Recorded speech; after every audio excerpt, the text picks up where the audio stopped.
இது என்ன மரம்னு பார்த்தீங்கன்னா கொய்யா மரம். நாட்டு கொய்யா அப்படியே அவ்வளோ சிவப்பாக இருக்கும். ரொம்பவும் பெருசாகாது, ஓரளவுக்கு மீடியம் சைஸ்லேயே மட்டும்தான் இருக்கும். முந்தா நேற்று தான் நாங்கள் வந்து ஒரு 3 பழம் இருந்துச்சு, அதை மட்டும் பிடுங்கிட்டு போயிட்டோம். இப்போ ஃபுல்லாமே பிஞ்சாக தான் இருக்குது. இன்னும் ஒரு 2 நாள் ஆனால் தான் அந்த பிஞ்செல்லாம் பெருசாகும். ஃபுல்லாக மேலே இருக்குது. இப்போ நான் கொட்டை இலைன்னு சொன்னேன் பார்த்தீங்களா, அது இந்த மரத்தோட இலை தாங்க. அந்த காலத்துலலாம் தட்டு இதெல்லாம் யாரும் எதிர்பார்க்க மாட்டாங்க. எல்லா வயல் தோட்டத்துலேயுமே என்ன வெள்ளாமை நட்டாலும், பச்சை மிளகாய் நட்டாலும், பருத்தி, தக்காளி, வெங்காயம் எது நட்டாலும் அந்த வரப்புக்கு பார்த்திங்கன்னா அந்த கொட்டை விதையை நட்டு விட்ருவாங்க. சாப்பிட வர்றவங்க, காய் வச்சு சாப்பிட்றவங்க, இவங்கெல்லாம் பார்த்திங்கன்னா இந்த இலையை பிடுங்கி நல்லா அகலமாக பெருசாக இருக்கும், இதிலே சாப்பாடு வச்சு சாப்பிட்டுக்கலாம்.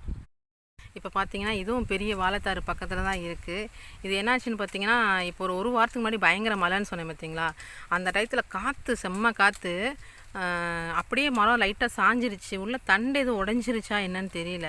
இந்த தார் பாருங்கள். அதுக்கப்புறம் வாழைக்காய் வந்து பெருக்கவே இல்லை, அப்படியே ஃபுல்லாக கருப்படிச்சு ஒரு மாதிரி நசநசன்னு ஆகிடுச்சு. இல்லைன்னா இது கற்பூரவள்ளி சூப்பராக இருக்கும். இதுவும் இந்த மரம் அவ்வளோதான் வேஸ்ட்டு. இங்கே பாருங்கள், சின்ன மரம் தான், இப்போ தான் தார் விட்டுச்சு.